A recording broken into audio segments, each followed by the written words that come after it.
This information is brought to you by Charles Sturt University.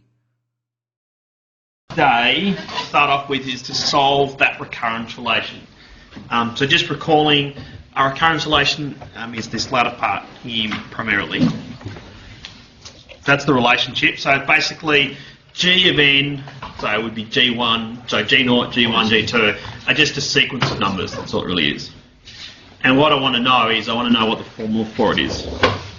So instead of getting a direct formula, the nth number in this sequence is defined by the two numbers just previous to it. So it's a sort of, the sequence is defined by itself, sort of the idea of recursion or the idea of recurrence. In order to make sense, you'd have a starting point, doesn't go on forever, and so it has some initial conditions, which are the first two terms up here. So we know what the sequence starts at. And so what my goal is to try to work out a direct formula so I can quickly work out what the thousandth term in the sequence is without having to plug in the sequence multiple times. So, yeah, you're right, you can get Excel. You can probably that formula in Excel very easily and just do fill down 1,000 rows. Wouldn't even be 100th of a second. No. The longest time would be the clicking and the dragging to the bottom.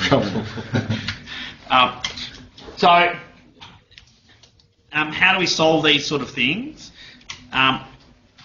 So, let's just remind ourselves what it is by just plugging some numbers in. So, G0's 1, G0 is 1, G1 is 2. Let's work out what G2 is, see if we can guess the pattern for it.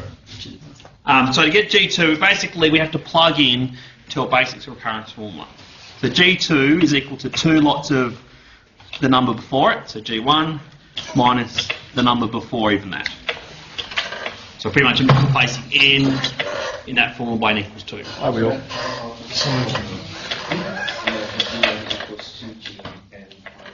So that's the recurrence relation explicitly, and the first part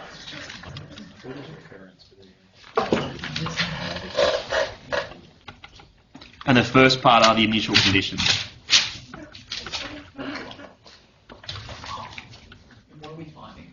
At the end of the day, I would like to say Gn is equal to some formula. That's what I want to know at the end of the day. What's that formula called? The direct formula for, it's just the solution. That's what it's called, the solution. So, well, we can work out the first few terms just by plugging in quite happily. So if you plug in to that, so 2 times G1 is 2 times by 2 minus 1 gives you 3.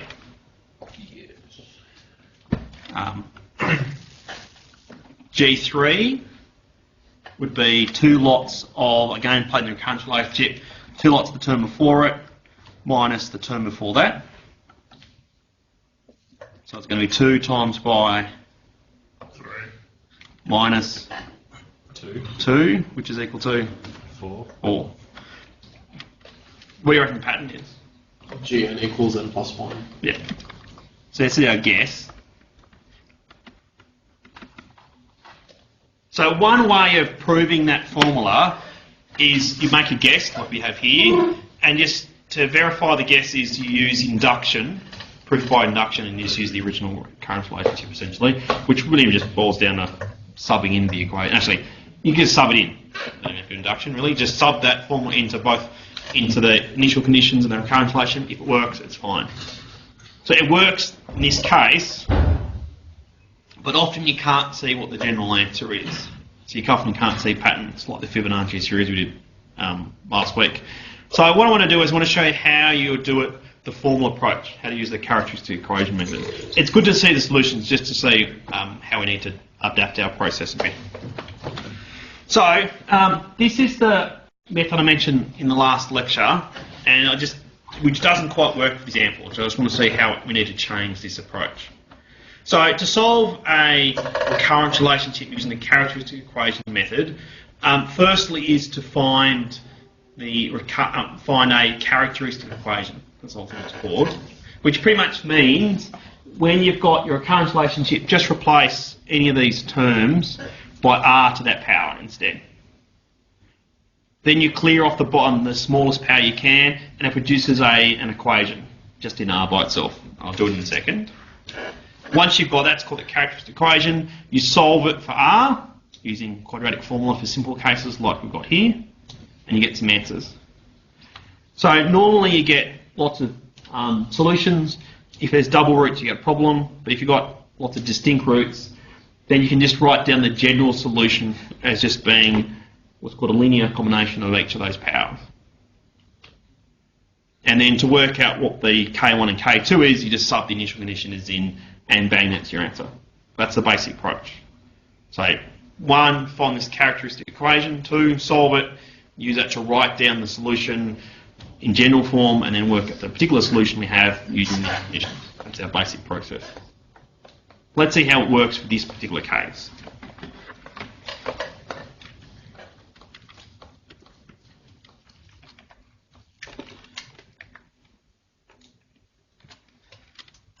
Okay, so the basic process I said is just sub in g of n is equal to some r to the power n. That's the basic approach to get the characteristic equation. So we've got r to the n is equal to 2 times r to the n minus 1 minus r to the n minus 2. That's what the idea of subbing it in is. And this is an equation in r. I just want to solve it for r. The first thing you really want to do is you just want to get rid of n, so to speak. So I'll do this in a 2-step process. You can do it straight off if you know enough algebra. I'll do it 2 steps just in case you don't like algebra as much. First, let's get rid of the negative powers. So I'll multiply both sides by r squared, just to get rid of the negative powers, so it's easy to see how things cancel off. So it's r to the n plus 2. So multiplying by r squared just means you're adding 2 to all the powers. That's what it really means. Equals 2 to the r, what power? Just R on its own. Or r plus 1, because you're adding 2 to the power. And the last one? R to the n. So that gets rid of the negative powers. And then when I write it like that, you can clearly see there's an r to the n in every single term. So I'm going to divide by r to the n. Gets rid of all those r to the n. So we're left with r squared equal to r to the 1 minus 1. Now you can go to that bottom line straight away. There's nothing wrong with that. But you can just easier to see the things from cancelling out that way. So this here is our characteristic equation. It's normally useful. Normally we solve these things by making them equal to 0. So I can rearrange to make that sort of form. I just dump all the terms onto the left-hand side, essentially. So that, the line before it, is the characteristic equation.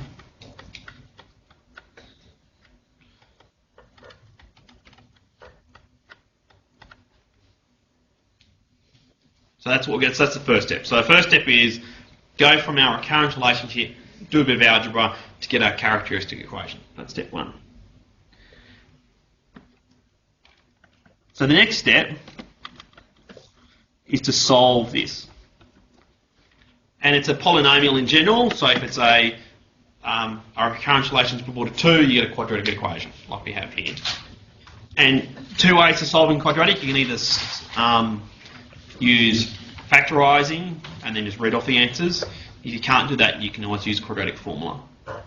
Can tell me someone work out what the answers are and how would you work it out? How are you working it out? Yeah. Just factorise that really simply to minus 1 squared. Yep. So you can factorise it's a perfect square if you know those things. If you don't know those things, don't bother learning them, just use quadratic formula. I mean, it's useful to know lots of the factorising rules, but if you don't know them yet, you're not going to learn them in the next few weeks before the exam. Just remember the quadratic formula and it will tell the answers to you. So you can factorise it is quicker if you know how to do that. What are the solutions? R equals 1. R equals 1. Now, that's correct. It's worthwhile specifying that It's when each of the factors is equal to 1. So technically, I guess I could write down 1 twice. So if you had a picture... That's silly. No, it's helpful to think about these things. So if you draw the solution, that's what we're trying to do. We just got a parabola, and we work out when that parabola touches or crosses 0, and it actually touches it. That's how it works. So there is only one unique solution, but being it touching, we call it a double root. And the reason for that is because there's a power of 2 there. That's the idea of a double root. So it's called a double root.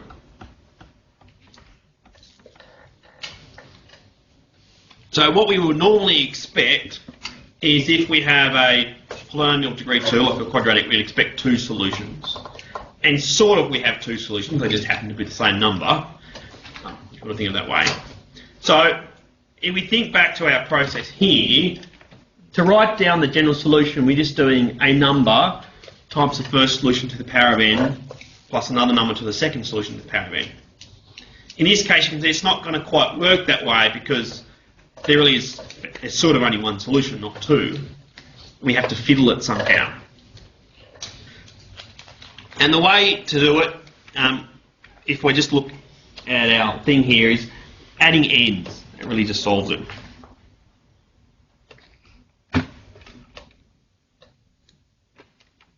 So this is an aside, and then we'll do the. So if you have a double root,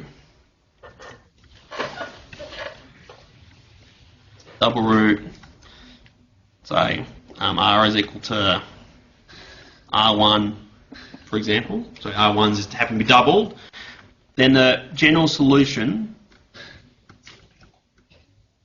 would be our term, which wouldn't be in here, is some number, which we'll work in a second, that root to the power of n. That looks exactly like before.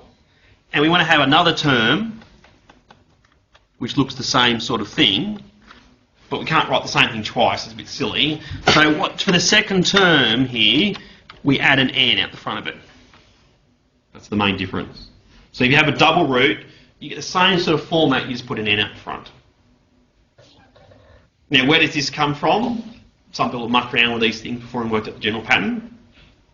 That's the main reason. And so you just have to take on faith that works. You can see, though, it's kind of crop up when we had those n's. Now get a solution already. Yep. So sorry, just a second bit. You got K2 and then R1. That's meant to be like that, yeah? Yep. Yeah, because you've only got the Sorry, I was just checking. Because the R's being repeated, like Yeah. it's because both solutions are the same number. Yeah. Sorry, I was just wondering whether. No, good to ask. Definitely good to ask, though. So that's the general pattern. So in this case, we're going to have BDN is equal to some number. We're going to work out in a second. Times by our root. What's our root again? 1. So it's 1 to the power of n plus some other number times by n times by our root to the power of n. So pretty much our root's 1 in this case. Can you simplify that down at all before we do anything else?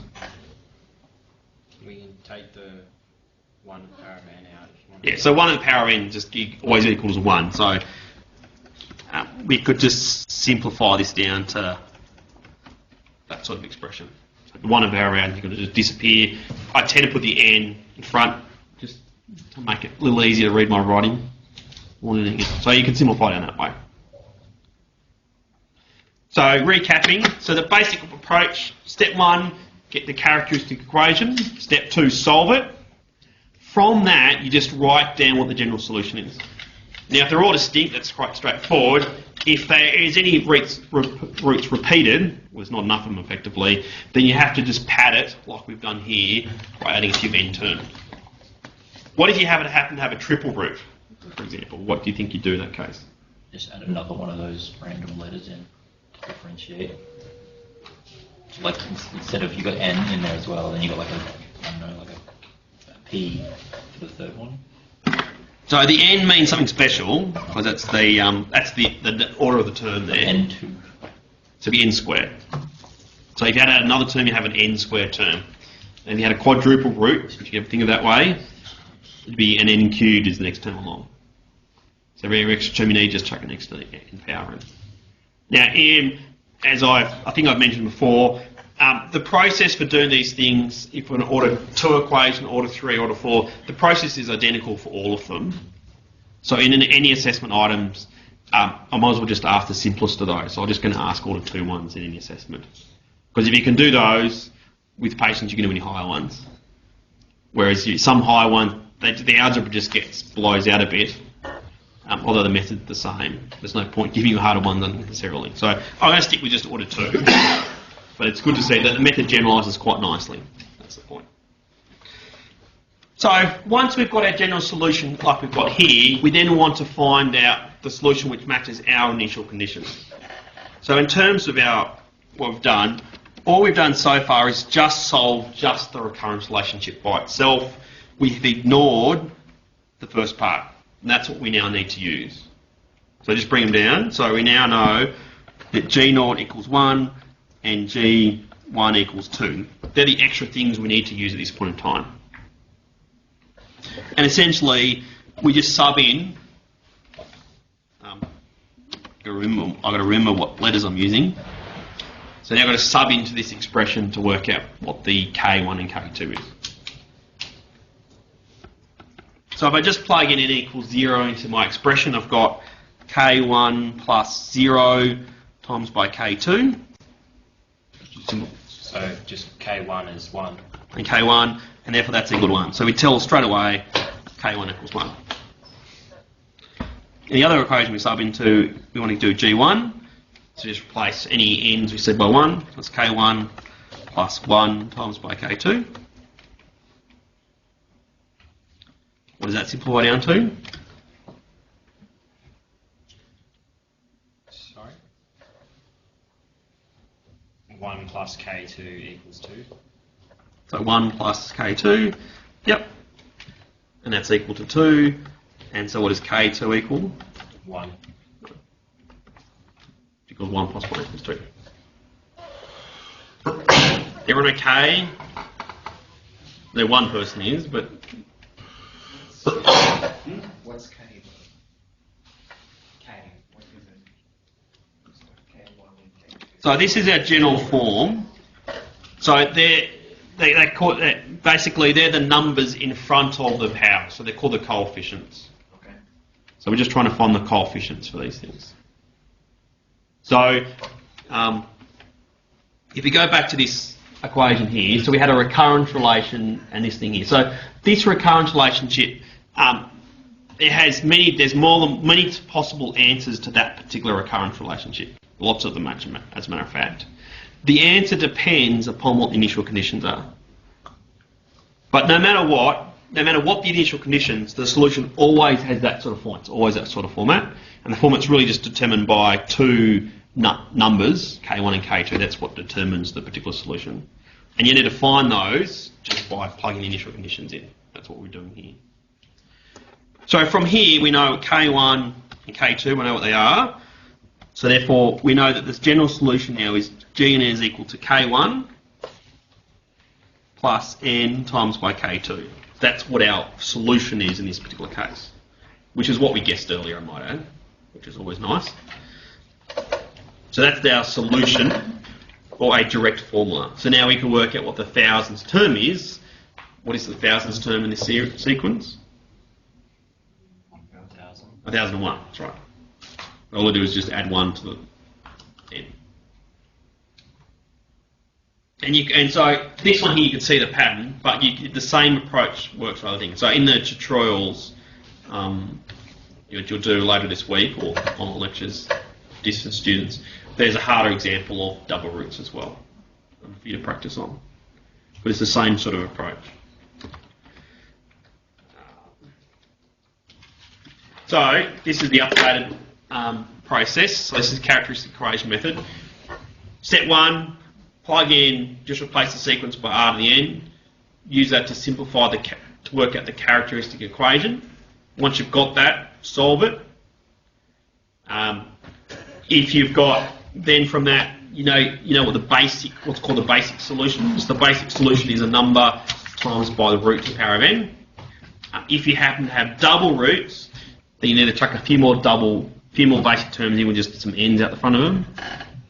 And then the general solution would be just the sum of all those basic solutions, just summing them all up. And once you've got that general solution, you then just plug in all the initial conditions, and you can then use that to solve for all these different numbers at the front. You need to solve for these coefficients. And the last step beyond that, which I haven't written down, it's probably worthwhile checking your answer. And how do you do that?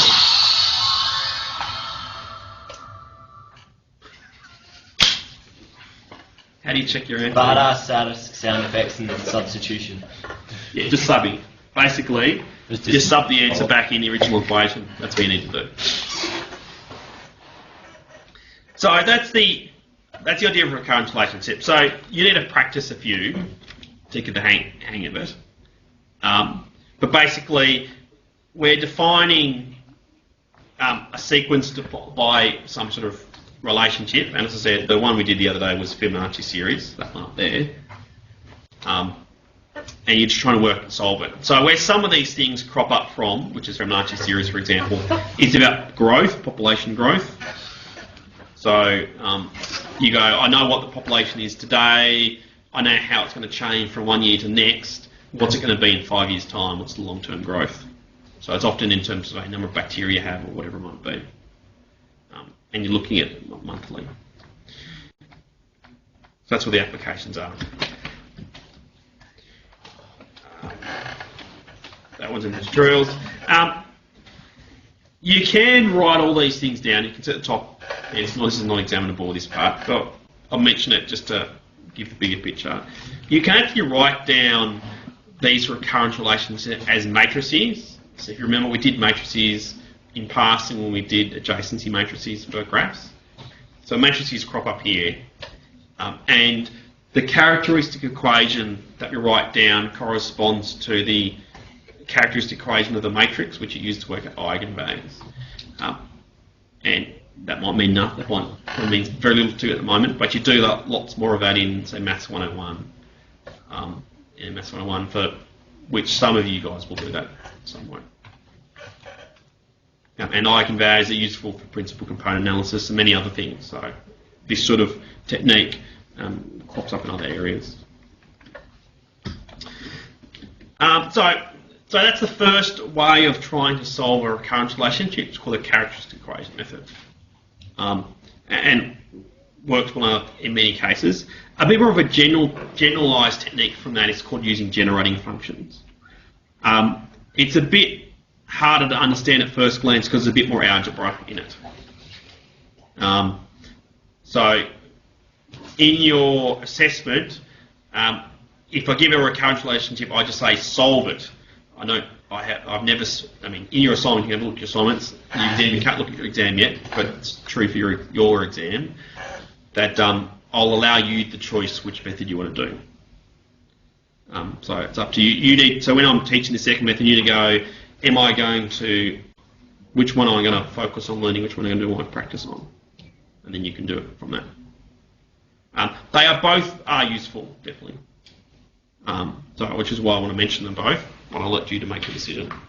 And it's sometimes the best way to make a decision is actually just practice a bit of both. Okay. So if I've got a sequence of numbers starting at 0, then I can write down a generating function. So how about I'll do it for what we just did here.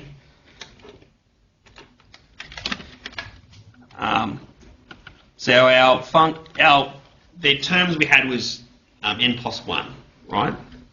And so G0 was 1, G1 was 2, G2 was 3, G3 is 4. That's basically our patterns we had before. So a generating function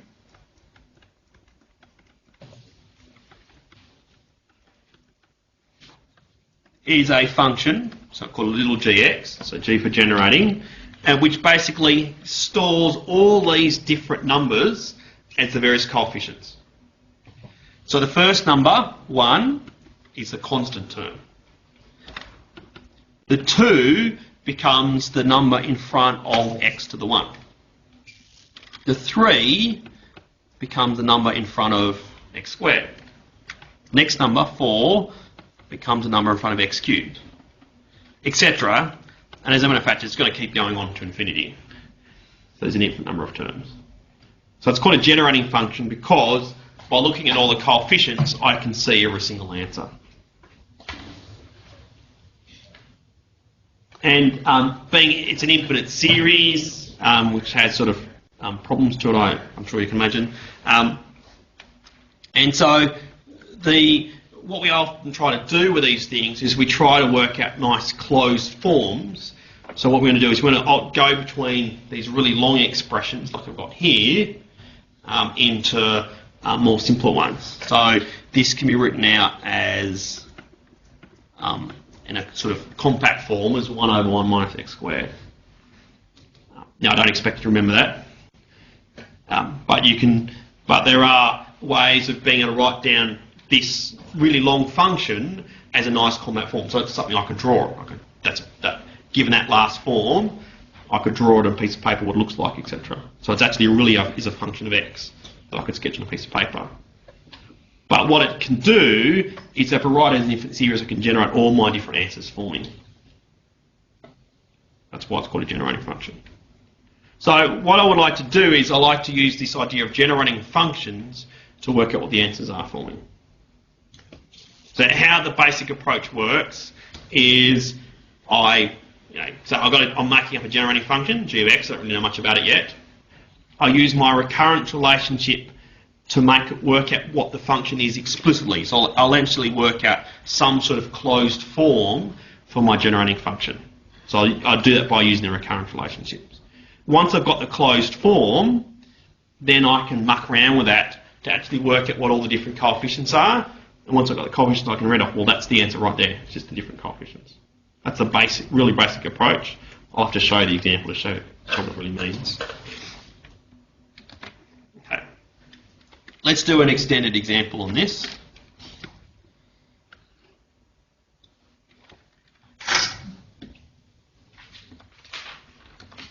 To show you basically what it's about and what we're going to do. So this is a recurrence relationship. I really could use the characteristic equation method quite happily on this. We work very quickly. But I want to show you the other way. So first let's do the generating function. So the generating function we'll call g of x, which is basically defined as the beginning of the sequence, a0, plus the next number in the sequence times by x, plus the next number in the sequence, x squared, etc. And it keeps going on and on. You can write this, if you wanted to, as a sum for, say, n greater than or equal to 0 of a to the n x to the n. And that's the shorthand way of writing it down.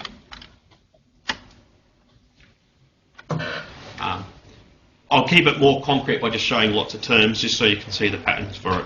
So if you're good with algebra, you can write the compact forms quite happily. I don't know where you're up to, so I'll write the longer forms to help more people out, I guess. Some of it's harder the first time around, so I'm trying to make it marginally easier.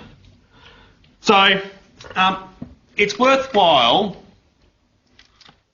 for me just to make it a bit more clearer that in general the coefficient of x to the n would be a to the n. And at the end of the day, I would like to find a formula for that general term. That's what I want to do. I want to have a nice formula for a to the n. That's the whole idea. So it's good just to write it down there, just so we know where we're up to. So that's pretty much what we're going to do. So the goal is to work out a formula for that. So it's good just to have it in our picture. So I want to be able to use what I've got. So I know that A0 and A1, I know what those two are. So I actually know what the bottom two are already. I could write that down if I wanted to. So I actually know the beginning. I just don't know what the rest of it is very well. Not yet, at least. The other thing I know is this relationship here. So I know that recurrence relation. That's the real big defining thing. I would like to try to use that. So as I've written it down, I've got an a to the n already. So that's good. Next thing is I want to try to write these a n minus 1 somehow or other, just to be able to match up this sort of equation I've got here. So this is the first trick that you need to learn, and that is if you multiply the generating function by x, it just shifts all the numbers along by 1. Just demonstrating. So if you multiply a naught by x, what do you get? Bx. You get a naught x. You can multiply a1x by x, you get X squared. a1x squared. So what happens, if you multiply by x, you can see all the terms are shifting up by 1. And I'll leave a big space at the beginning just so it's all the x's line up, the x squareds line up. So when you're shifting along by 1, what would the coefficient now be in front of a to the n? A to the n plus 1. A to the n minus 1. It's a to the n minus 1. And it's good just to check, right? So look at this term here, for example. It's a2, that's 1 less than the power. So it's because it's all been shifting up by 1, it's 1 less than the power currently is. So that gives us the a n minus 1s as we need. And in particular, we want minus 3 of them, just so we can really use our formula quite explicitly. And so that would be minus 3 a naught x, minus 3 a1 x squared, etc.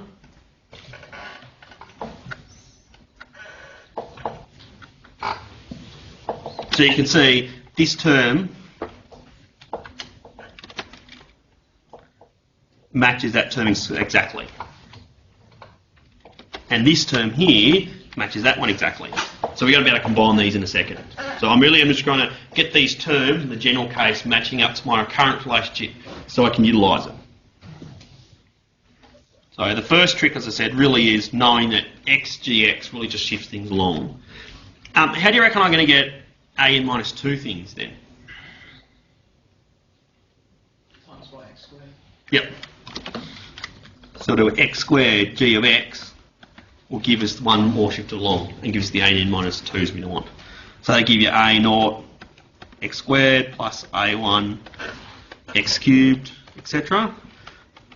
And give you a n minus 2 x to the n.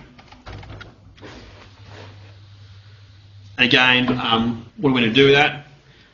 Well, we want to match up our picture exactly. So we want minus 4 of them. Yep, so we want minus 4 of them.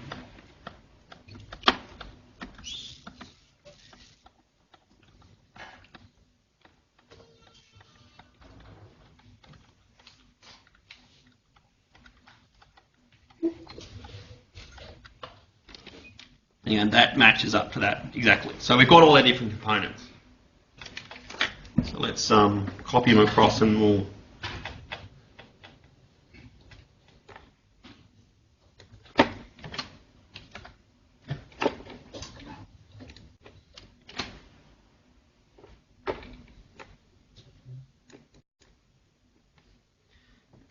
let's do some rubbing out. So let's rub out the things we don't really need.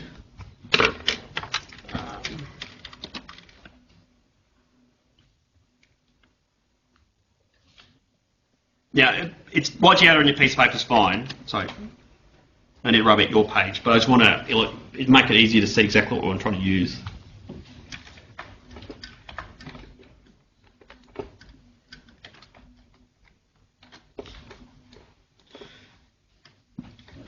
So you can see here I've got the ADN, I've got the minus 3 ADN minus 1, and I've got the minus 4 ADN. They're the three terms I've got there on the right hand side.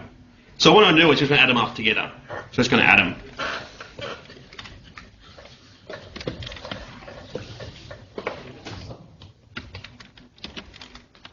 This is my adding row. So if I add if I add everything on the left hand side, I'll get gx minus 3x gx minus 4x squared gx. That's all the left hand side. Just adding up those three terms there. And that's equal to, then just adding up each of the terms as we need to. So first of all, I add up all the constant terms. So you can see the only constant term is A naught. That's all I have. That's all the constant terms. Any one of them. Next, I want to add up all the x terms. So it'll be A1 minus 3, A naught, x would be the constant terms. And add up all the x squareds, etc. And you're going, well, it starts going to get messy. Well, not really. Let's just do the last case for the moment. So this last case here would be ADN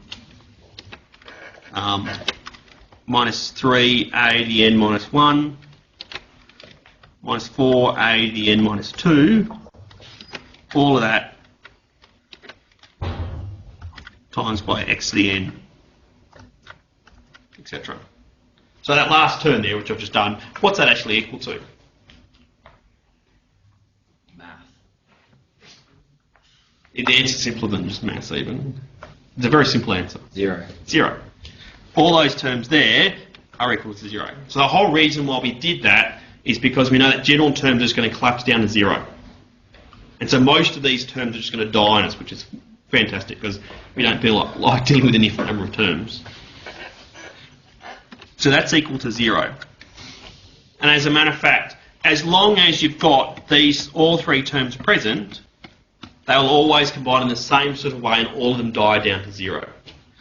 So there'd be no x squareds and no x cubes, etc. and no x at the end. So most of these terms were just going to disappear quite happily for us. So what are we left with then? We're left with A naught. What's A naught again? 1. Sorry, 2. 2, there it is at the top. So we've got 2. A1, 3. so it's 3 minus 3 times by 2, x plus, and that's it. Plus just lots of zeros. So this whole infinite terms just collapse down to something quite simple. So 3 minus 3 times 2 is equal to? Minus 3. Minus 3. So it's 2 minus 3. So 2 minus 3. So as I said, this whole idea of generating functions is we start with having an infinite series.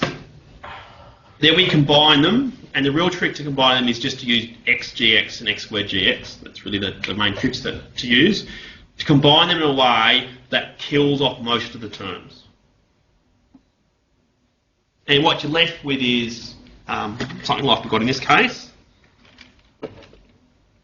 And that is, just copy it down to gx minus 3x gx minus 4x squared g of x equals 2 minus 3x. That's what we've got. So at the end of the day, once we combine these things in a way, we end up getting that equation like that. So a bunch of multiples of gx on the left-hand side is equal to a very small polynomial. And if it's ordered 2, it'll just be a linear term like that. Now what am I trying to do again? I would like, at the end of the day, I want to solve it, but my interim process is I'm trying to work out what this generating function actually is. So I'm trying to find what g of x is. That's my sort of intermediate goal. How do you solve that particular equation at the top of the screen there for g of x?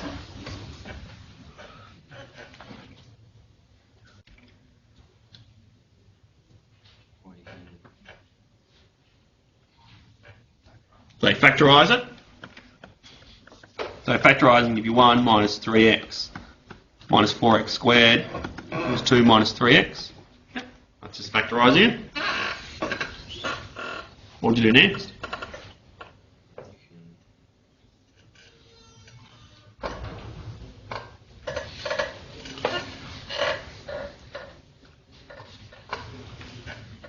Just imagine their numbers. So it's gx times a number equals another number.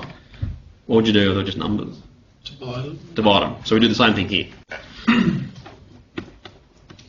So just because they're awful looking doesn't mean you can't do exactly the same thing you always do. So just divide both sides by that thing in front of gx or next to gx. That gives the answer. So actually I have worked out a closed form for the generating function. What I mean by closed form is the generating function normally is an infinite series. To actually make of any use, you can actually try a picture of it, for example, you need to have a shorter form like this one is here. So now I could graph that if I felt like it. Not that I'm going to. But now we have a closed form, now we can do various things with it. So the next sort of steps is we want to rearrange this particular function into something where we know, to some standard forms that we know really well to then generate the coefficients again. So before I tell you what the next few steps, let's just mention a few bit more theory. Okay.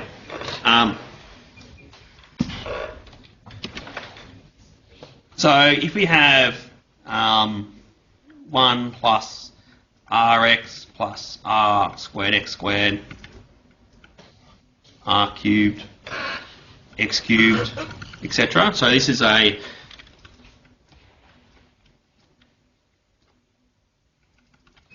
example of an infinite series. So again, it's a generating function for a particular sequence. So the sequence it generates, if you look at the coefficients on the side, it's 1 r squared, r cubed, r to the n in general. So that's a sequence of numbers, and that equation at the top is the generating function matching up to that particular series, that sequence. So it's a particular generating function. Now, what I like to do is I like to write down a closed form for it. Now, some of you will have no ideas. I'll just tell you the answer in a second. But people who do know, I'll see if you can tell me what the answer is. If you notice this is a series, so summing up terms, if you notice that each term is multiplied by Rx every single time. So there's a common ratio every single time. So this is called a geometric series. As a matter of fact, it's an infinite geometric series. Does anyone remember what the formula for an infinite geometric series is? Hands up if you have ever known it at one point in time. So a few people know it. Not everyone has, it's fine. I will tell you the answer. But the people who do remember knowing it at one point in time, do you remember what the answer is anymore? Well, I might be thinking of the wrong one. Is it a over 1 minus r? Yep. So it's the first term, which is 1 in this case, over 1 minus the common ratio, which in this case is Rx, is the common ratio. That's right. That one's worth, so that's a good one to remember. So 1 over 1 minus Rx is basically this particular. That's not for me to know. It's my formula sheet to know. So that one you need to know. And as you correctly said, that means you need to be able to read it from a piece of paper when you need it. I don't need to know it. My So- sheet needs to know it. But that's important. So we need to know that one. So I'll take it for granted is you know how to use it. And if you can't remember off the top of your head, which is probably most people, you should have it written down. That's okay. So that's one particular closed form. So this is a closed form, which we can then quickly generate all the various coefficients quantitatively for us. So that's what we're going to try to use. So going back to our problem here, this is my particular function. What I like to try to do is I like to try to write that particular function down into some partial fractions which look a lot like this. So I've got a basic, so next sort of technique is I like to go from that function, I like to decompose it into smaller fractions, which are then you just rattle off that result and give me the answer.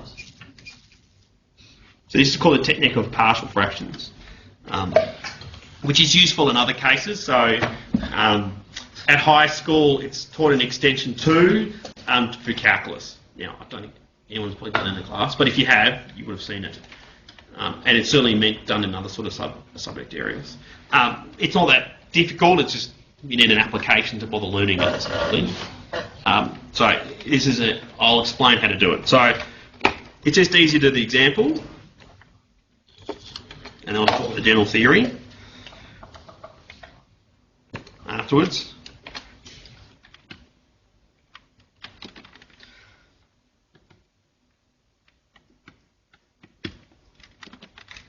So first of all, I need to factorise the bottom to be able to go anywhere. Anyone factorise the bottom for me?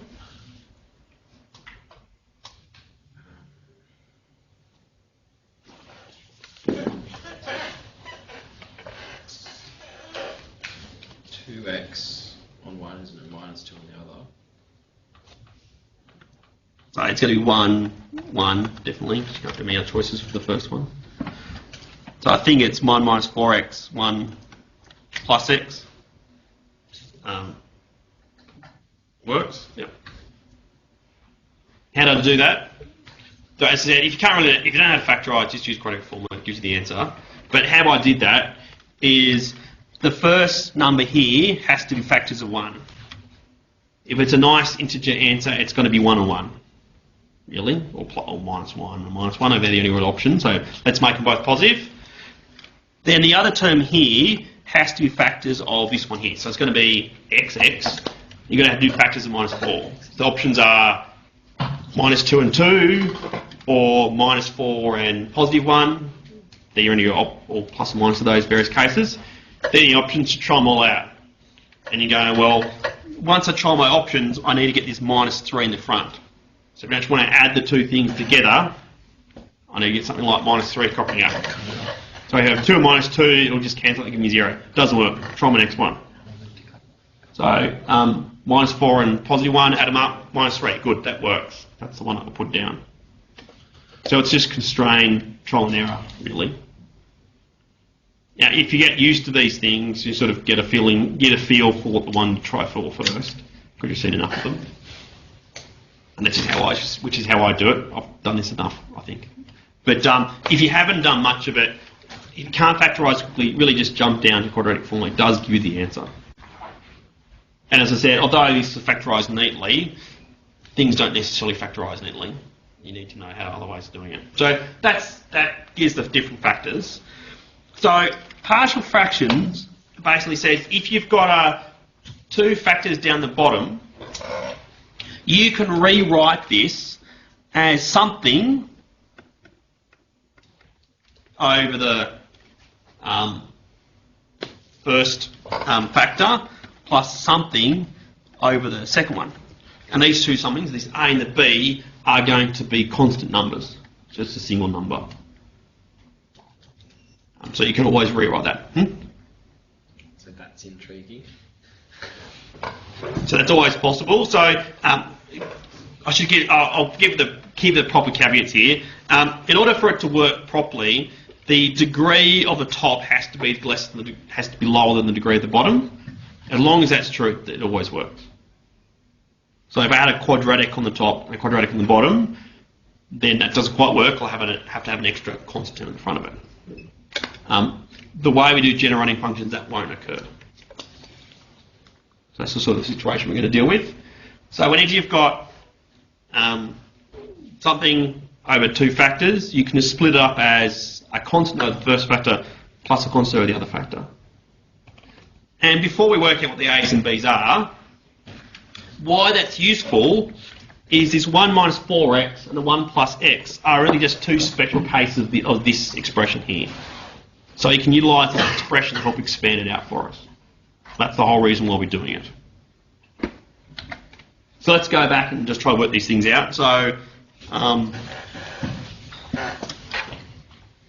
we know that 2 minus 3x is equal to this thing here. So in actually order to use it, we actually need to know what the A and the B is. So it's pretty useless otherwise. So how do you work what the A and the B are? So the basic technique is you're going, well, I hate fractions, really, because it makes it hard to solve things. So let's get rid of them as a first option.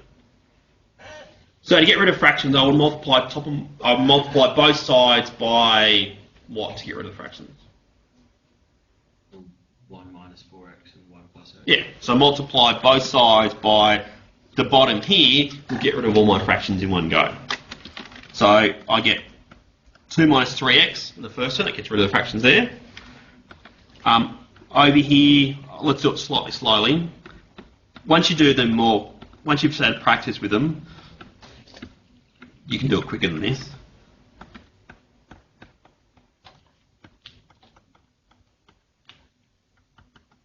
So that's basically what I've done, is multiply everything by that product there. And as you can see, lots of cancellation happens. And in particular, all the fractions just disappear, which is the whole purpose of doing it.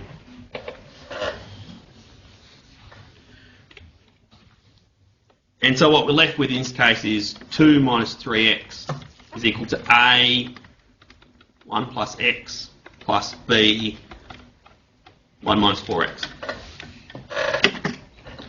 So I still want to work out A and B's are. Now, this result's supposed to work for every value of X I want to at all. So it'll work for any value of X. So to work them out, pretty much the idea is just sub in values.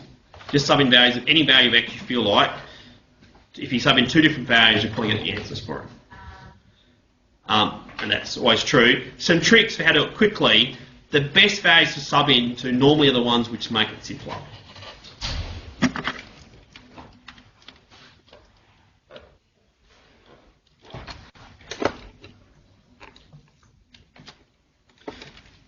So the normal tricks is, if you want to pick any values of X I want to, you might as well sub in values which make these factors here equal to 0. So it makes it easier to write down. So when does that factor 1 plus X equal 0?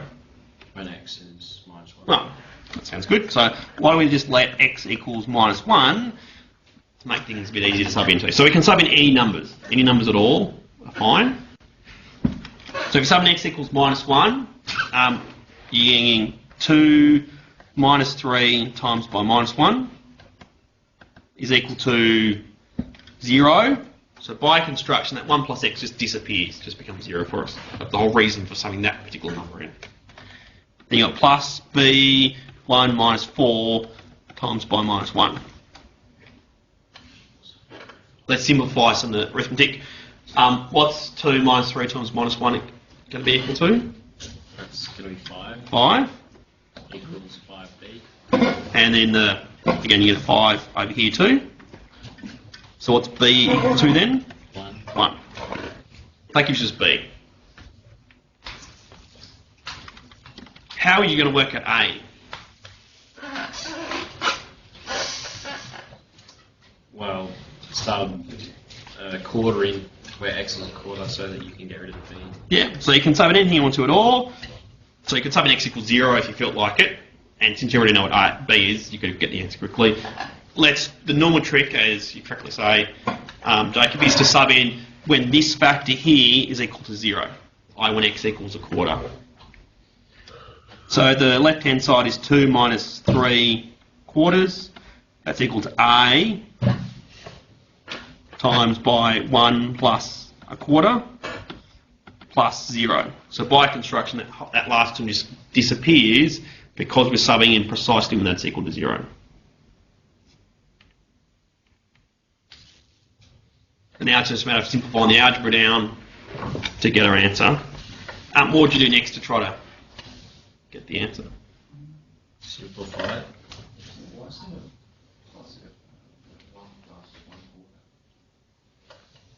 Here, because it's a 1 plus X here.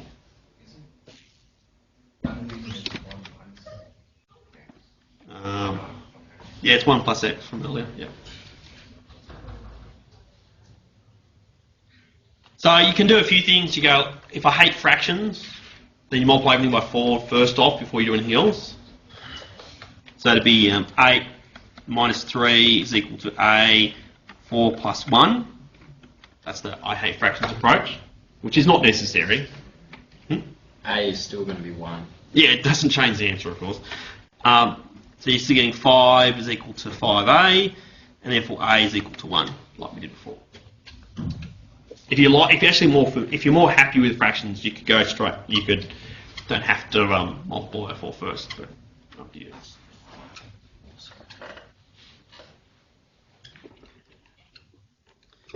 So from all that, we now know that our generating function is equal to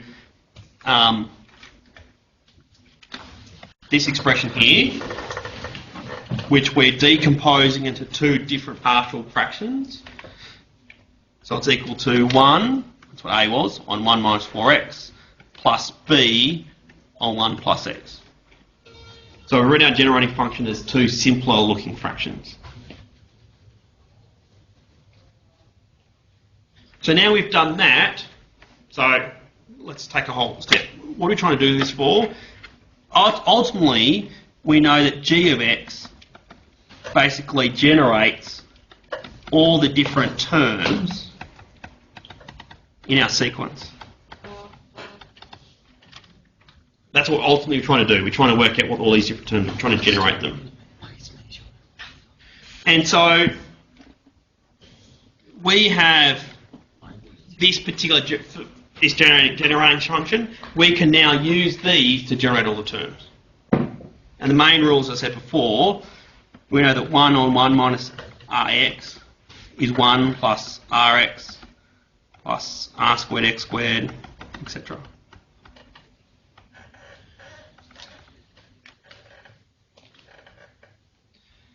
So now we expand all these different terms. So the 1 minus 4x looks like this, just with r is equal to 4.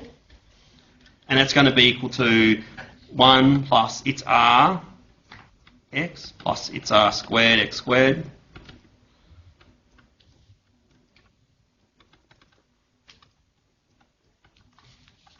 That's what that first term corresponds to. And really I'm just using this formula on the result on the bottom. Then I have to add on this one here, and it's worthwhile just doing a little sneak thing here. I need to make it equal to 1 minus something or other. So I just put a minus sign in. So I'm just going to force it to make it look exactly the same sort of format I need down the bottom of the slide there. So really in this case, the r is equal to minus 1. That's what it boils down to. So the corresponding to that series it generates would be 1 plus its r times x plus its r squared plus its r cubed, etc.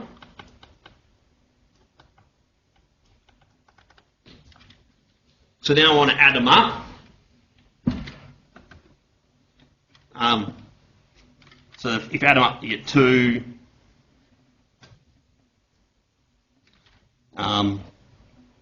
plus 3x, etc. And in general, if I get the general term would be 4 to the n plus minus 1 to the n x to the n.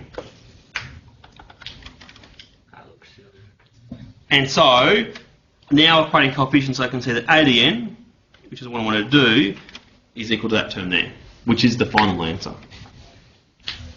So I can see that a to the n is equal to that particular term there. And that is the original, that's the solution for it. So it's actually 4n plus 1. Oh no, well minus 1 to the n can either be plus or minus 1. So sometimes it's positive 1, sometimes it's minus 1. So if n was even, you get a positive. If n is odd, you get a minus 1.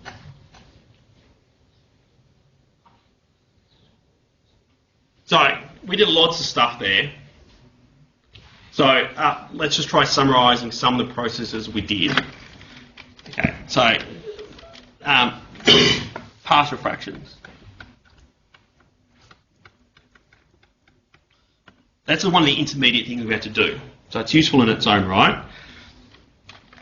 So if you happen to have, so let's make a few things. So you've got m, n, p and q all known. So if you've got a bunch of known numbers, then you've got, say, m x plus n all over x minus p times x minus q. So you've got something like that. So any sort of expression in this sort of form. And always the n, m, p and q all will be known numbers in any real situation you've been given.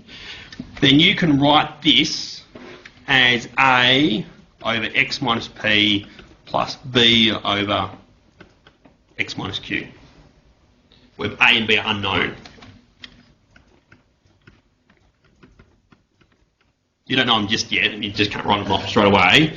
And you find them by the process we did before. Explicitly, by multiplying both sides by the bottom of the fraction to clear the fractions. You're getting m x plus n is equal to a x minus p plus b. Get around the right way. X minus p. So you just multiply the fraction, you get that sort of equation there, and then sub in.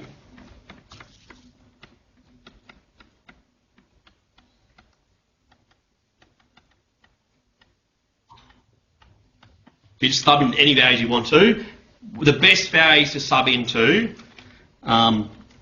is to try x equals p and x equals q. I sub in when these two things are equal to 0. Tends to be the quickest option. But you could sub in anything. You could sub in anything you want to. So if you're going, subbing in a quarter is a bit annoying. Why not just sub in 0? Makes everything easier. And if you know what some of the values are, it could actually be quicker to do that approach. So partial fractions really is this technique of writing a complicated fraction as a bunch of simpler fractions. That's the whole idea of partial fractions. Okay. So that's the intermediate stuff. So what do we do? So now let's go back to the original problem. So we have our recurrence relation.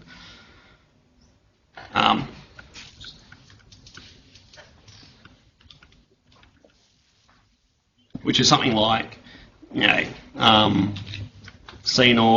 ADN plus C1, ADN minus 1 plus C2, ADN minus 2 equals 0. That's sort of the general sort of format. C0, C1, C2 are just coefficients. There will be no numbers in any case that ever get given. You write down the generating function. So that is generating function, etc. Then the main trick is to basically work out to x and x squared g of x to give you all the terms pushed off by 1, and then multiply all of these corresponding things by the corresponding coefficients. So you just get, I'm just looking at going along the numbers here. You just go gx, xgx, x squared gx, multiplied by corresponding coefficients. You get various terms here.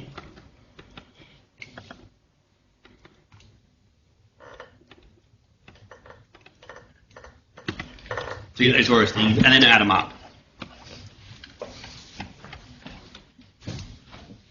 And when you add them up, you'll get some polynomial times by gx here at the front. So that's what will always happen. You'll always get something at the front. The first few terms will give you something non-zero, and then everything else will be 0. So all the other terms just collapse down. Once you've got that, then you want to solve for g of x. So it will end up being some sort of fraction. So it'll be some sort of fraction you get as the answer. Then you use partial fractions to make this complicated fraction to be a bunch of nicer ones, essentially. And then lastly, to get the answer, you want to use the fact that 1 on 1 minus Rx can be decomposed to generate all the different answers for you.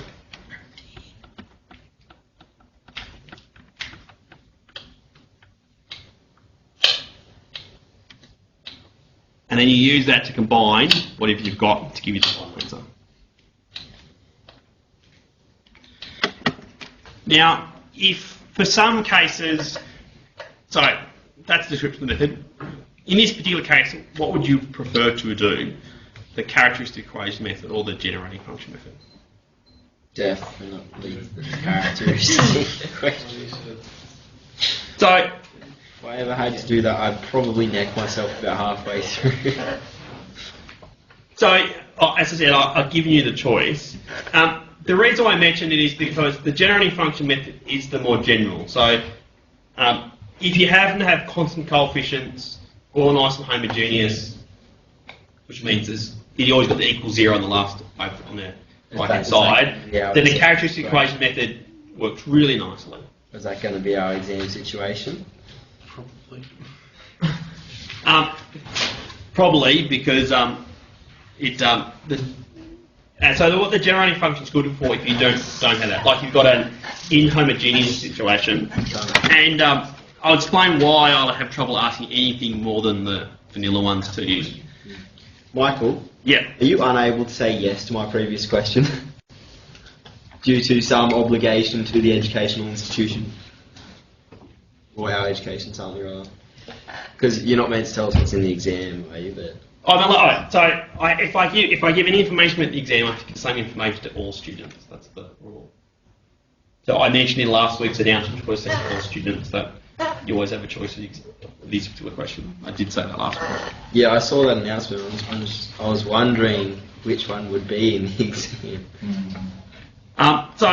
Because you said that it's up to us to choose, but one relies on something more so than the other.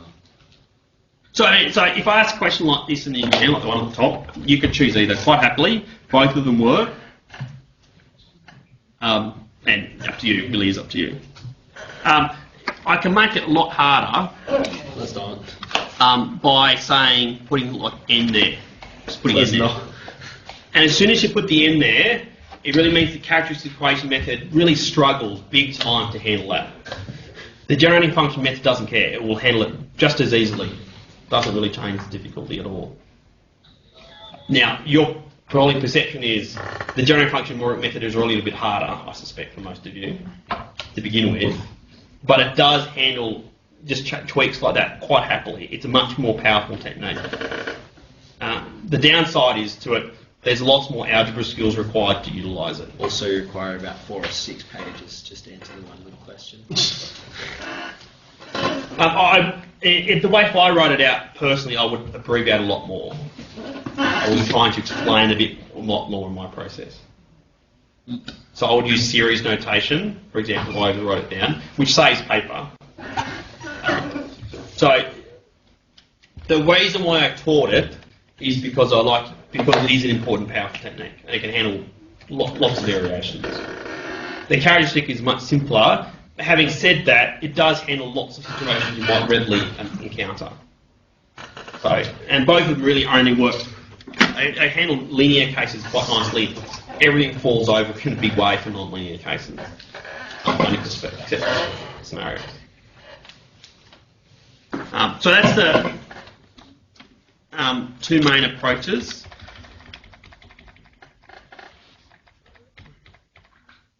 So that's just sort of the end of that topic on algorithms.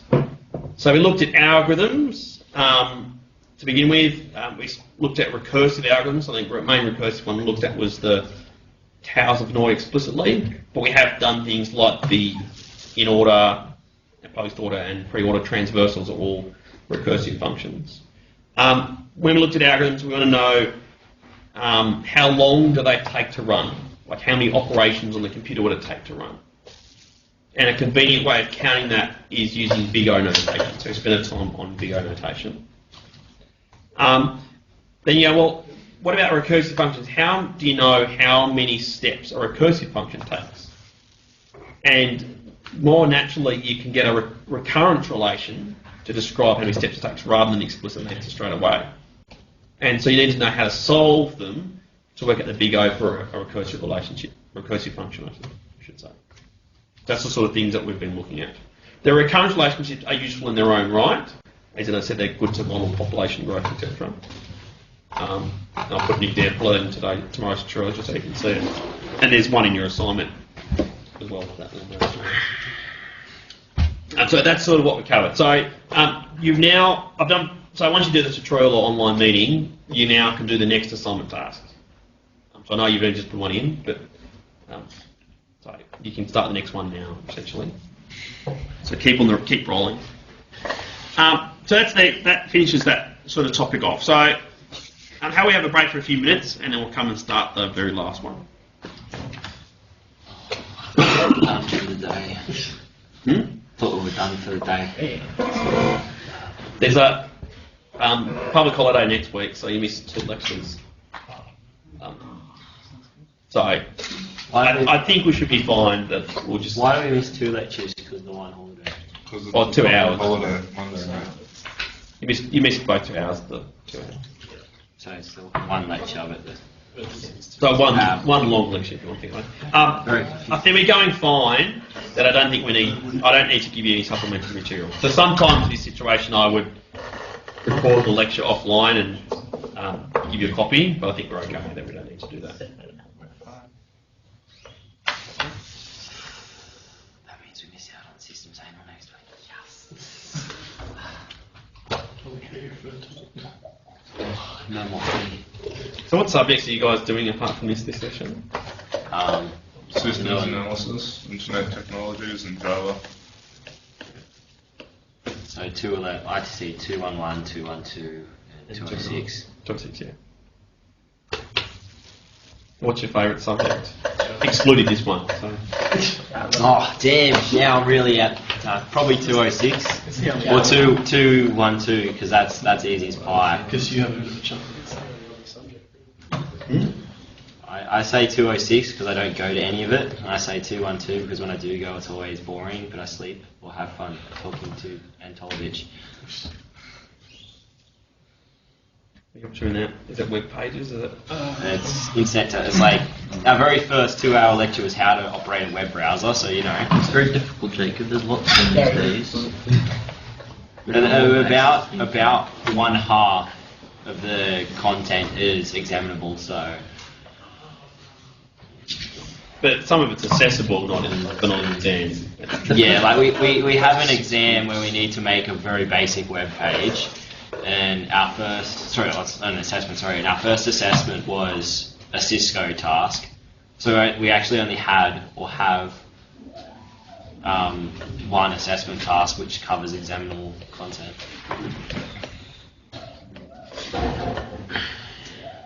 So what other people think of 212? It's a waste.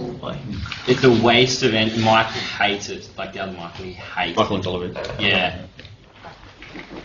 He came in and he said, if any of you guys are doing computer science, why the hell are you sitting in this class? Because if you're doing computer science, you should know that. But It's like an introduction to networking, but it's the only networking subject you'll probably ever do. yeah. I mean, if I wanted to do a network, I'd just stay in Wagga and do that. Computer Well, course. lots of people said that 212 was pretty much intro to network. Like, That's the intention. yeah. Because whether you like it or not, you've got any software to developing, which is the main, again, I presume most of you, the main focus on the degree is software development. You need to understand networking of some degree for it. No, I wanted to be a systems analyst. That's what I wanted to be. That's a very funny joke. I know, right? I don't actually think I'd be able to live my life if I was a systems analyst. It'd be very difficult. It's just not really fun doing that No, kind of work. it's very difficult and it's not fun. It's like write these use cases. Yeah. Just for fun, there's a mobile app developer in town called AppyWork, and the only people they employ in town are the people who design stuff. They outsource all the coding overseas. Straight to Japan. Or India, I think is what they said. But Know the guy, he's Japanese. I know the guy. okay, you know. Yeah, I'm fairly sure he's mate. Okay, yeah. Japan.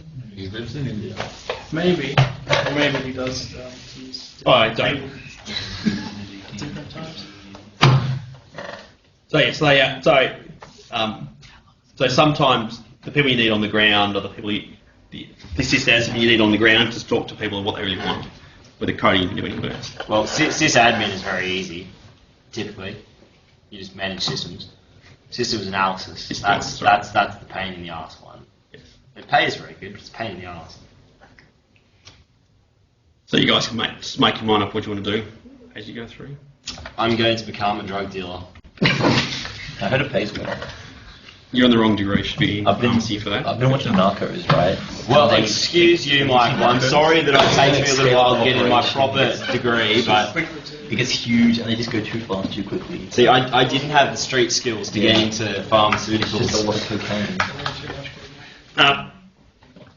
I would strongly discourage you from doing drug dealing I've seen personally, but anyway. Breaking Bad, like, you Like- don't be the dealer, you make the stuff, you manufacture it. You're pretty safe Like there. a drug manufacturer, David. That's what I'm going to be. Yes, you see, saying that you're also safe from people saying, oh, isn't that illegal? You're like, no, I make Panadol. Just, you know. Well, it does take the pain away, but you know. Let's move on, shall we?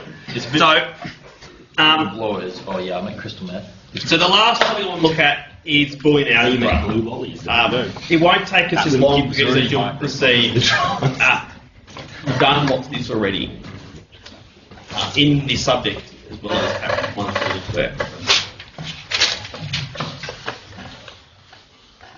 So a Boolean algebra is a way of describing many sorts of scenarios in one go. And as we look, if we at the beginnings of unit of this subject, we looked at sets, which is a building block of maths, and we looked at logic, and we all noticed that the rules for them are pretty much the same thing. They're pretty much the same rules for both.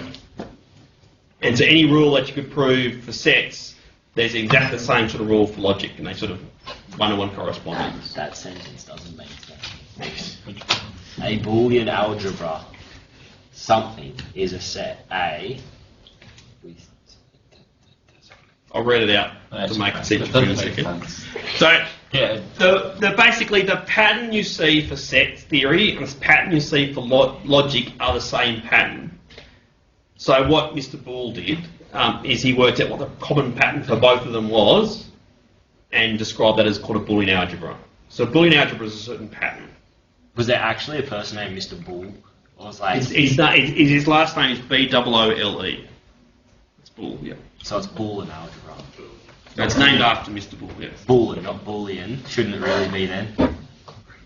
I think it's safe to assume that it is. Oh, English is just mangles people's names all the time, I suspect. So. English mangles everything, not just names. Well, if you think about it, English sucks. you got the guy called Pythagoras, but it's Pythagorean theory.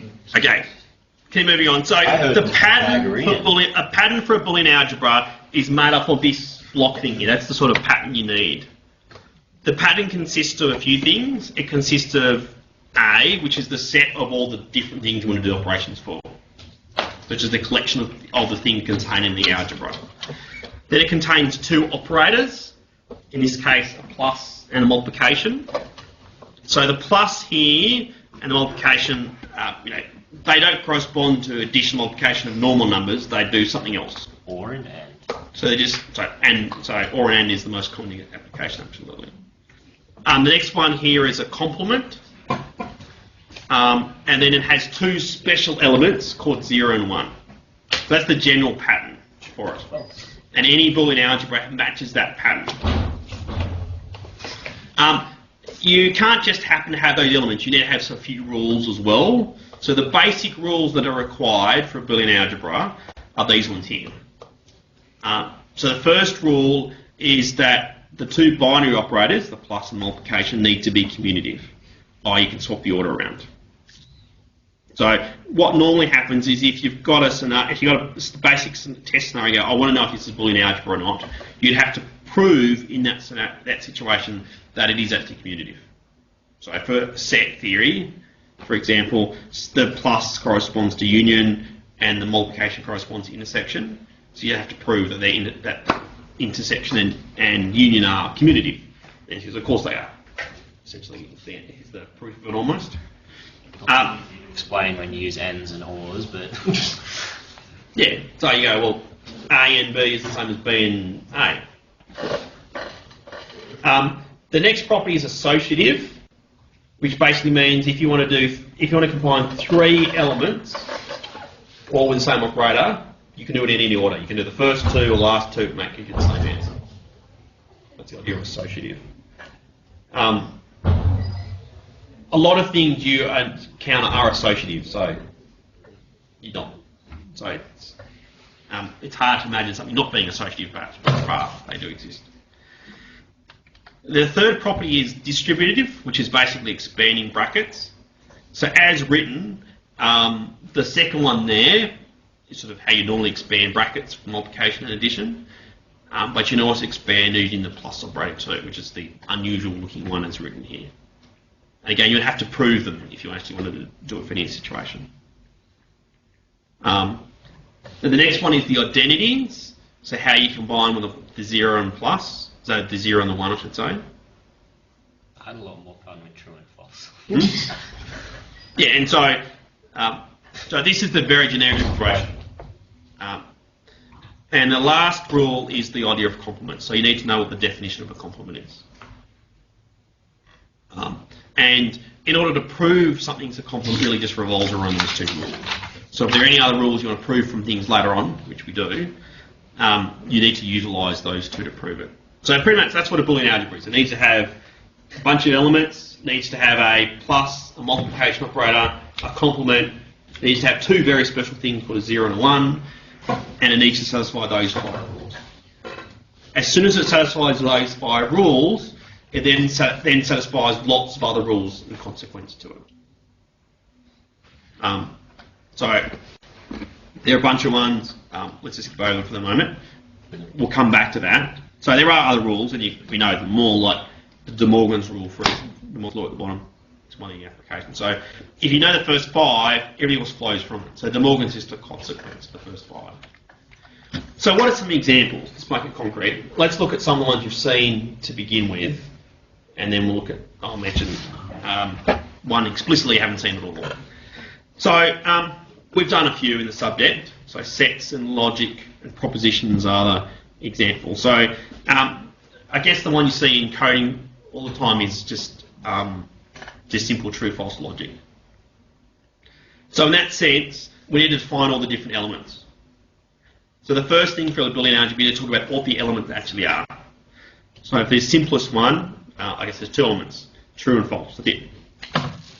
So there are 2 elements. The plus operator corresponds to OR, which we've written down as a B-looking character previous sometimes. The multiplication corresponds to AND, the complement corresponds to NOT, and the 2 special characters 0 and 1 are, there's not much to choose from, false and true respectively. So, and that's a Boolean algebra. And how you'd have to prove it's a Boolean algebra, if you wanted to go that way, would you have to prove those 5 different rules. And there's not much stuff here. So, and you do them by drawing a, say, truth table for each situation, and we'll prove it quickly for you. I'm not going to do that. So this is the smallest Boolean algebra you can. So you have to have at least 2 elements in it, to get the 0 and 1. So this is an example of the smallest Boolean algebra. You can get bigger ones too, as we've seen already. So the other ones we've seen is using propositions. So a proposition is a sentence which either has a true or false value to it, and so the collection of propositions will also be a Boolean algebra. So this is an example of proposition. We've dealt with them already. So if we let BDN be a set of all propositions involving n or less symbols, so that first one at the top here has 2 symbols in it, so P and Q, then we can define the corresponding Boolean algebra. And again, basically define it, you get AND or NOT as the main operators, etc. In this case, you're getting a lot more elements. So the Boolean algebra with no symbols, we just true and false by itself. The Boolean algebra with 1 symbol would have those 4 elements combined using AND, ORs, whatnot. The one using 2 symbols starts blowing out. How many different elements are there in each of these? Well, you can count the first few. Sorry, how many what? How many different elements are there?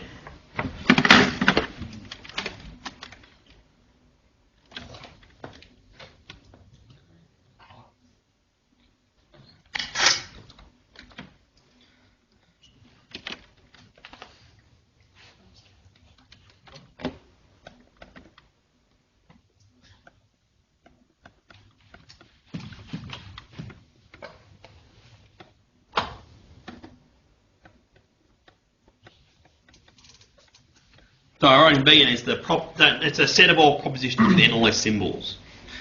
What's the size of BDN? How many different elements are there in there?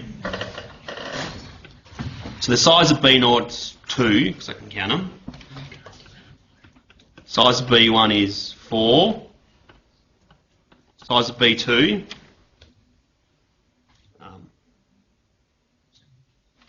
16, I think. 2 to the n plus 1, isn't it? Oh, that's wrong there. How do we work these sort of things out?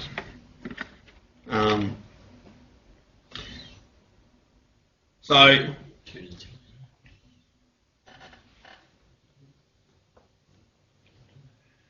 essentially, you're going, well, all of these different expressions really would correspond to a truth table.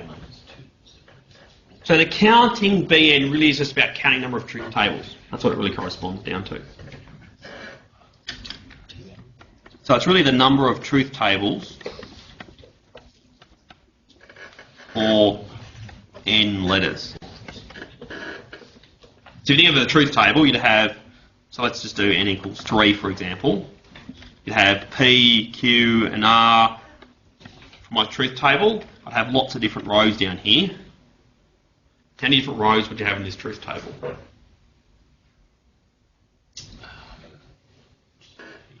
8, yep. So in general, that would be 2 to the 3 in this case. And so, or in general, 2 to the n. So that's how number of rows you'd have in the truth table.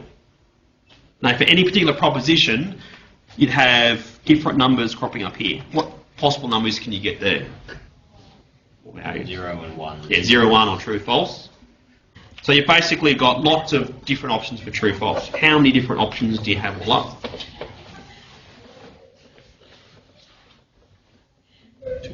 So it's a big counting problem. So back to the multiplication principle from a long time ago. So pretty much we've got 8 different rows. Each of those rows has 2 choices in it. So therefore, how many choices do we have all up? 2 times 2. Yeah, 2 times by 2 for the first row, times 2 for the second one, times 2 for the third, etc. That's right. So it's 2 to the power of 2n. So 2 to the power of 2 again Yeah. would be the general rule, which gets pretty quickly, as you can imagine. And that's an application of multiplication principle we did ages ago. But you can sort of see them growing up. So that's the set of all propositions of varying sizes would end up being a Boolean algebra. And we've dealt with, and we have actually looked at that already. So therefore, any of the rules that apply for, so what's the strength of a Boolean algebra? Any rules which apply to the small one here will also apply for the big ones too. So the same rules apply for every single one of them. That's the strength of knowing it's a Boolean algebra. That's why it's useful. The other case we looked at is sets.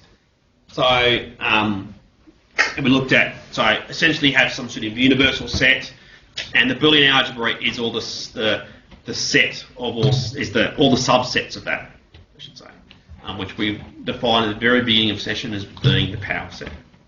Remember that? The set of all subsets. Yeah, set of all subsets. Okay. And so the plus is union, multiplication is intersection, complement is set complement, the 0 is the empty set, and 1 is the universal set. And again, using, say, Venn diagrams, you could prove the 5 defining rules. And once you've proved those ones, then all the other properties of the Boolean algebra come to play. That's great. So they're the examples we've seen so far. All finite Boolean algebras are isomorphic to a power set. So what does isomorphic mean again?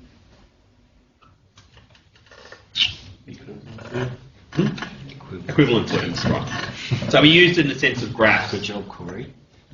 So 2 Boolean algebras are equivalent, they have the same elements, the operations work in the same way. That's what isomorphic means in this case.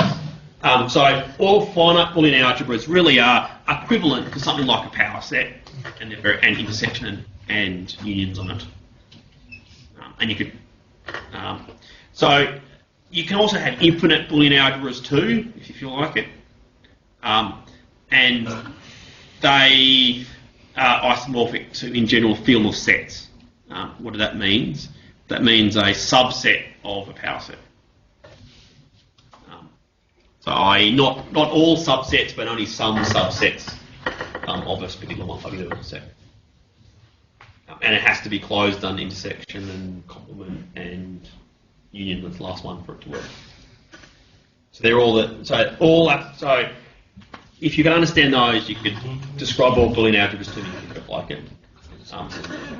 And people have. So people have worked out all the different possible Boolean algebras that they can be. So the interesting case is the finite Boolean algebras are straightforward, as I've just told you them all effectively. The infinite ones are very interesting. As in, it's not clear exactly how many there are at first glance. You get some complicated sort of things happening, which is interesting.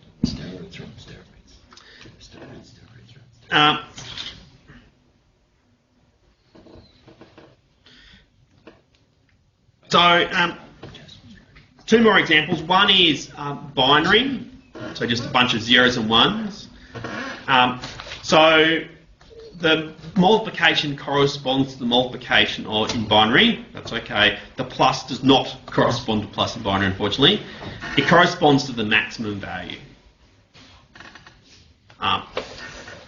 And so they're the sort of arithmetic operations, and the complement corresponds to bit flipping. So a 0 goes to 1, etc. And again, you could prove the 5 key rules for the binary system if you wanted to. And it corresponds to there's a very nice direct equivalence to the true-false logic. The last one I want to mention is a set of divisors. So let's just lose some pictures here.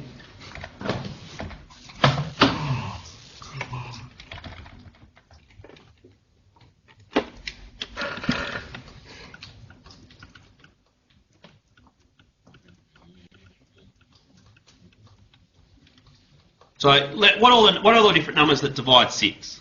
1, 2, 3. So 1, 2, 3, 6. Okay, there they are. So I'll write down this set as a directed acyclic graph. What does that mean again? What does directed mean? It means it's got arrows. It's got arrows on it. Yep. Acyclic. There's no cycle. No cycles. So do you believe that's an acyclic graph? Yes, because it's directed. Yeah, because of the arrows, you can't go keep going following arrows all the way back. Unless you're doing maximal flow, and then you can. No, you can subtract flow that is already there. Oh no. I haven't convinced you, I can tell, but anyway. If your exit on the highway, just turn around. It won't be disrupted. So this is a directed acyclic graph, you can mention it to it. And again, as a matter of fact, all Boolean algebras can be thought of as directed acyclic graphs as well, if you want to do it that way. So I need to, that's the set, it's only got 4 values in it. So I need to define the 5 key things of a Boolean algebra. So the first thing I need to tell you is the values I want to consider. So they're the 4 different numbers. That's the set of the values. So I need to have A's. So 6, 3, 2, 1. I need to tell you what the plus operator and the multiplication operator are. So the multiplication operator is called the greatest common divisor. So I'll spell it out.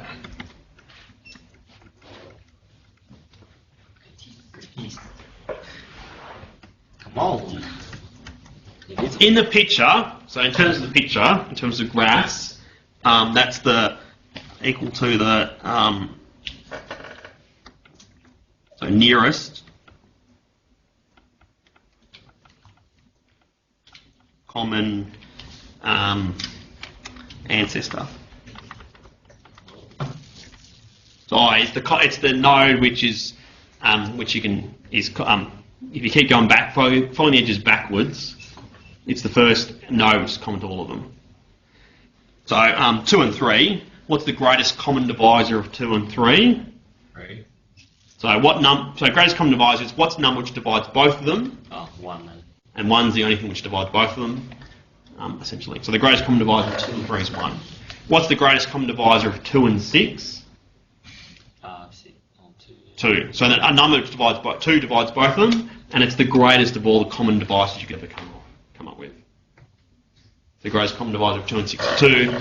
Greatest common divisor of 2 and 3 is 1, for example. In terms of graph theory, it corresponds to a common ancestor. So look at 2 and 6.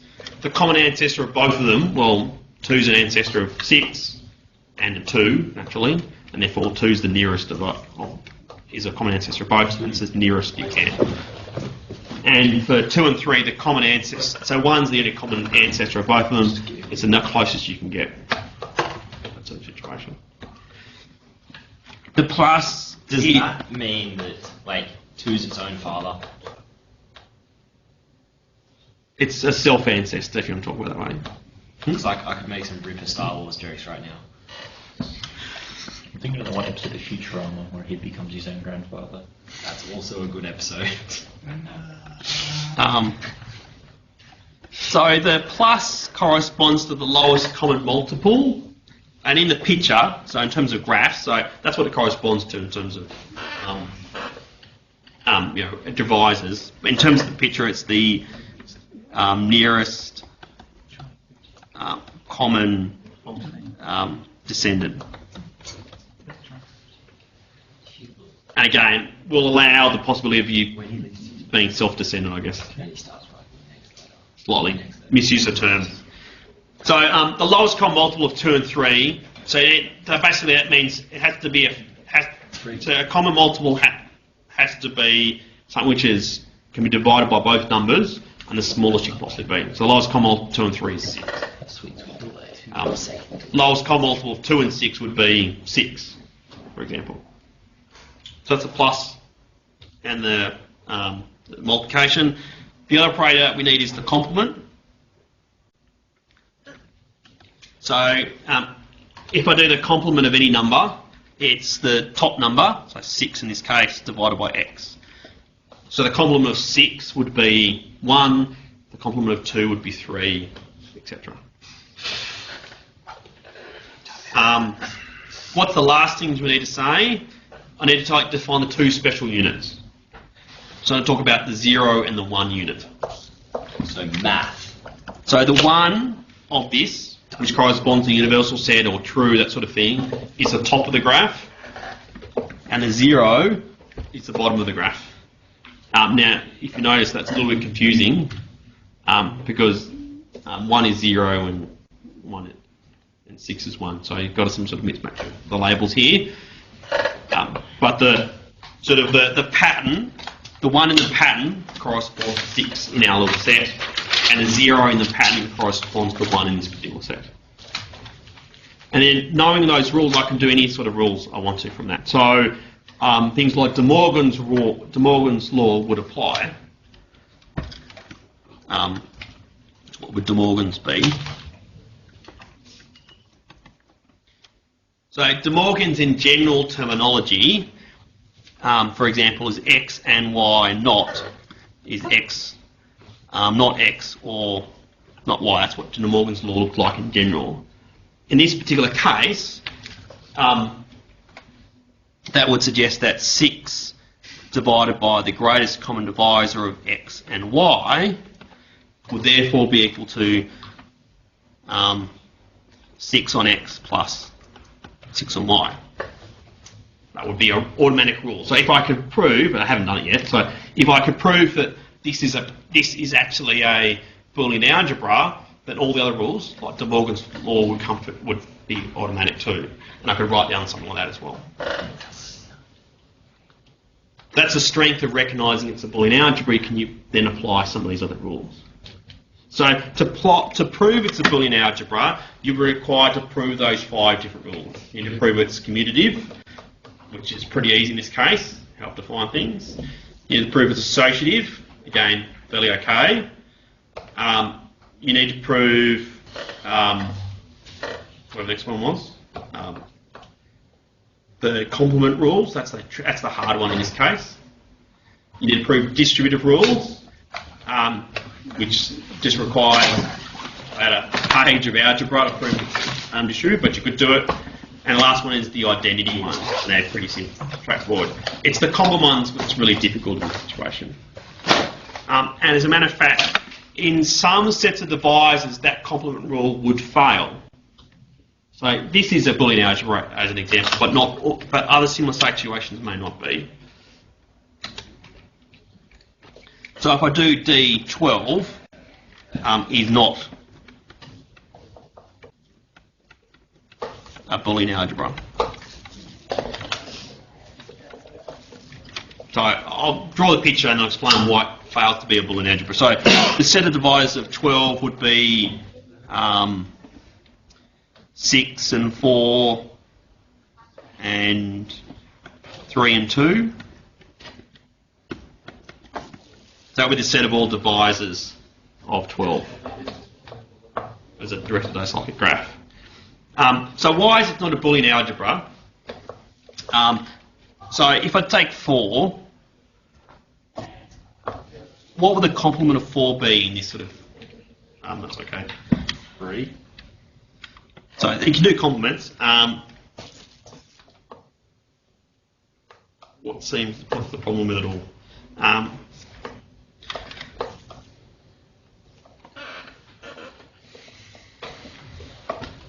What does it fail?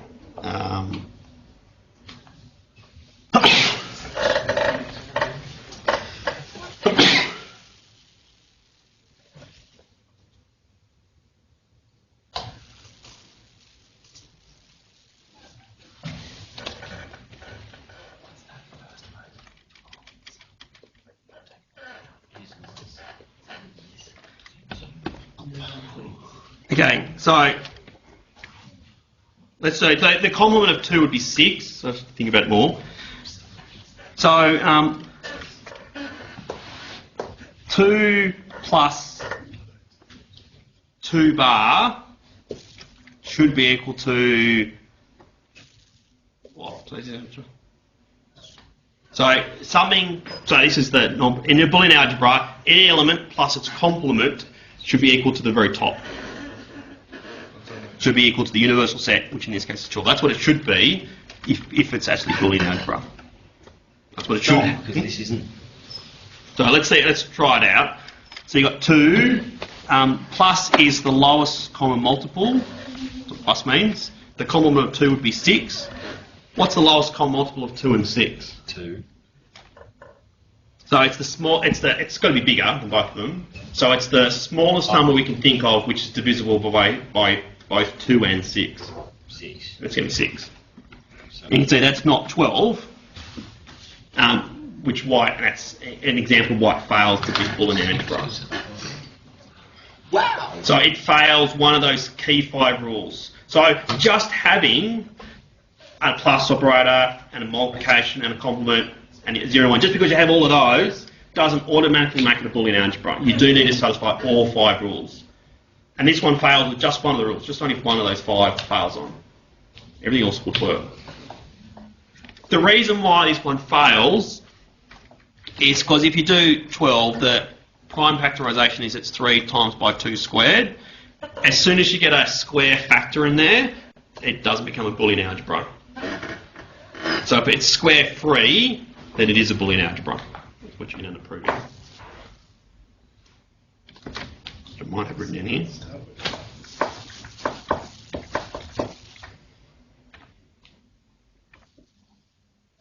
Okay, so this is very clear, so I'll just write it down. So you've got DDM. So if M is square free, then DM. So DM is the divisors of M. Then DM is a Boolean algebra.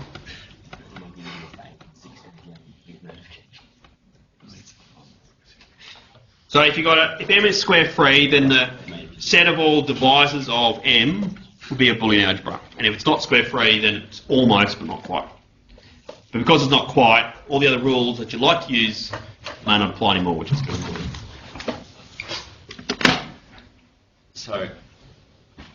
So if M is square free, so basically, do you mean? If you got the prime, if you do the prime decomposition, so like take 30.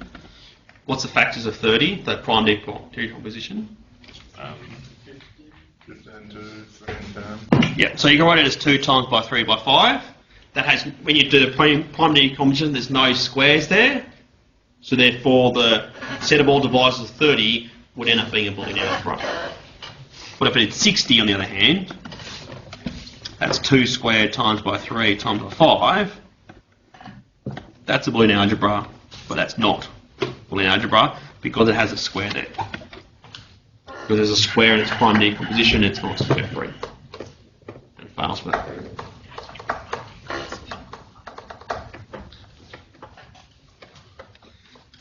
So the lessons to learn here is that it is actually important to verify all 5 rules.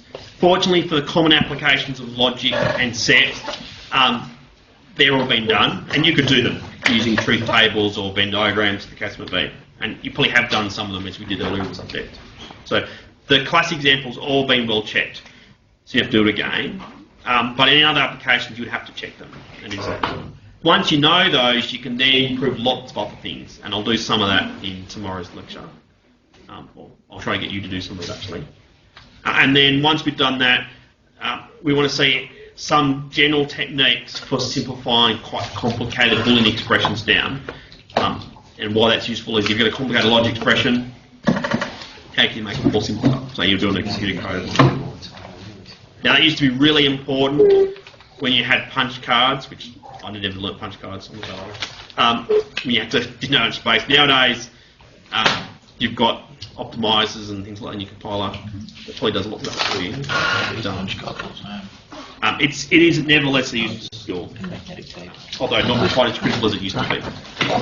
Anyway, I'll see you guys tomorrow. So that was just an introduction to Boolean algebra, and we'll look at how to prove and Boolean algebras, and also how to simplify expressions using cut and When I saw we were doing Boolean algebra, I thought to myself, oh yeah, this will be good. It'll be just like 161. And never have I lied to myself more in my life. I felt very betrayed. The next, I don't know, the next slide, any? Did you have to prove those things? Yeah, I'm not looking forward to it. Yeah, my pockets are light. See you tomorrow, Michael. Yeah. So the things I'll ask in the exam, and if you look at the sample exam, it's just you can see the sort of questions that get asked. So it'd be being able to prove a few things in Boolean algebras. So just don't know what the basic rules are. Being able to simplify expressions, or that sort of thing. So you get those sort of expressions. How do you simplify those? Also, there'll be no like A side direct to A side, like common.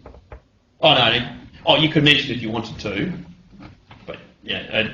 Mention, like in an exam question. So in the exam, in the main, I want to keep it generic. So I'll just talk about generic Boolean algebras. You need to know what some of the applications might be. Like that set of divisors is one of them. So actually do it. So these rules here, like that rule there, for example, that applies to every single Boolean algebra, every single one of them. Yeah. And so when I'm going to prove it, I don't want you to prove it just for the set of divisors. I want to be able to prove it for all of them in the same go. Yeah, that doesn't make sense. I'll do it tomorrow, yeah. And I'll explain more, then I'll do it tomorrow. I don't understand like the definition of it, like what actually is a Boolean algebra. Like when you get sets, like. So a Boolean algebra it's basically an algebra consists of a bunch of elements contained in it. Mm-hmm. That's the first thing you need. You need to have 2 operators on it. One we'll conveniently call plus, the other one we'll call multiplication. Yeah. So in terms of, say, set theory, the elements are a bunch of subsets. The multiplication corresponds to intersection, and the plus is union. So they're the 2 operators. So it's just a different way of saying operators. So where this is coming from is algebra you've seen at school replaces numbers by letters. That's the basic idea. Yeah. We want to go a step further here. we want to use the idea of replacing an operator by some symbol. So we're abstracting not just the numbers, not just the elements, we're also abstracting the operations too.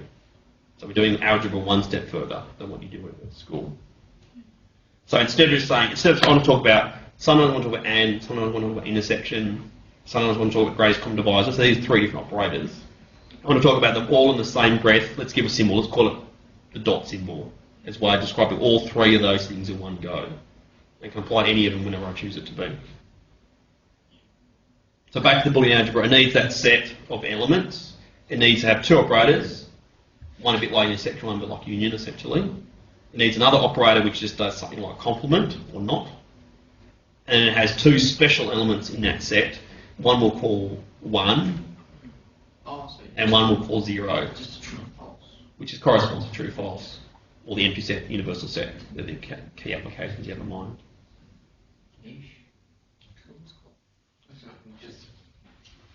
So it's a very generic way of describing lots of scenarios in one go.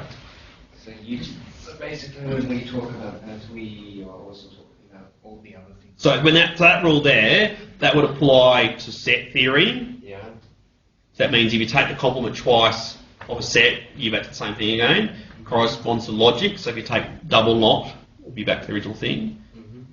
Talks about the set of divisors. So if you do, 6 divided by a number and then do 6 divided by that again, you go back to where you started from.